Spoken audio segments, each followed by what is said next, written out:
যুক্তরাষ্ট্রের প্রেসিডেন্ট হিসেবে ডোনাল্ড ট্রাম্পের দ্বিতীয় মেয়াদের শুরুতেই বেজে উঠেছে বিশ্ব বাণিজ্য যুদ্ধের দামামা। দায়িত্ব নেওয়ার কিছুদিনের মধ্যেই চীন, কানাডা ও মেক্সিকোর পণ্যে বাড়তি আমদানি শুল্ক ধার্য করেন প্রেসিডেন্ট ট্রাম্প। এসেছে পাল্টা শুল্ক আরোপের ঘোষণাও।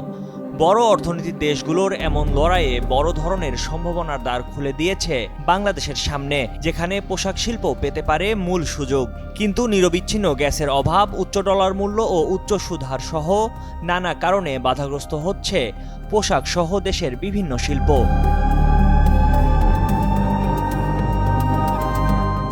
তুমুল প্রতিযোগিতার বিশ্ববাজারে পণ্যের দরে কয়েক সেন্টের হ্রাস বৃদ্ধি বড় ধরনের তফাৎ তৈরি করে দেয়।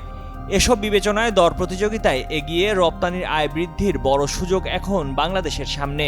বিনিয়োগও আসতে পারে বড় অর্থনীতির দেশগুলো থেকে, সরাসরি বিদেশি বিনিয়োগ বা এফডিআইও হতে পারে। বড় অর্থনীতির দেশে এবং প্রতিযোগী দেশগুলোর মধ্যে শুল্ক লড়াই থেকে বাংলাদেশ যে লাভবান হতে শুরু করেছে সে বিষয়টি ইতোমধ্যে স্পষ্ট হয়েছে। গত জানুয়ারিতে যুক্তরাষ্ট্রের বাজারে পোশাক রপ্তানিতে সবচেয়ে বেশি প্রবৃদ্ধি অর্জন করে বাংলাদেশ। ওই মাসে গত বছরের একই সময়ের চেয়ে 46% প্রবৃদ্ধি বেড়েছে। রপ্তানি হয়েছে 80 কোটি ডলারের পোশাক, যা আগের একই সময়ে ছিল 55 কোটি ডলারের কিছু কম।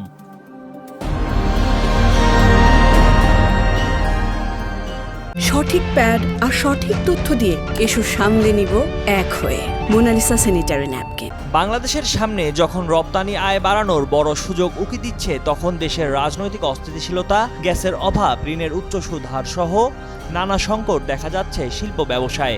গ্যাসের ট্যারিফ বৃদ্ধির প্রস্তাব ব্যবসায়ীদের একটি অনিশ্চয়তার মধ্যেও ফেলে দিয়েছে। শীর্ষস্থানীয় গণমাধ্যমে প্রকাশিত তথ্যে দেখা যায় 2022 সালে প্রতি গজ কাপড় উৎপাদনে জ্বালানি খরচ ছিল 18 টাকা। 2023 সালে নতুন মূল্যে খরচ পড়ছে 26 টাকা।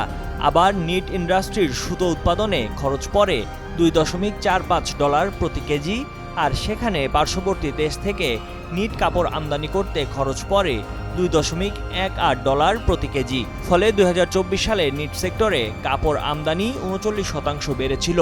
এসব কারণে শিল্প বাঁচানোই এখন চ্যালেঞ্জিং মনে করছেন মালিকরা। ফলে 2023-24 অর্থ বছরে শিল্পের জিডিপি প্রবৃদ্ধি কমে দাঁড়িয়েছে 3.57%। বিটিএমের সভাপতি শওকত আজিজ রাসেল বলেন, গ্যাসের ট্যারিফ বৃদ্ধির প্রস্তাব শিল্প ও ব্যবসা সংশ্লিষ্ট সবাইকে অনিশ্চয়তার মধ্যে ফেলে দিয়েছে।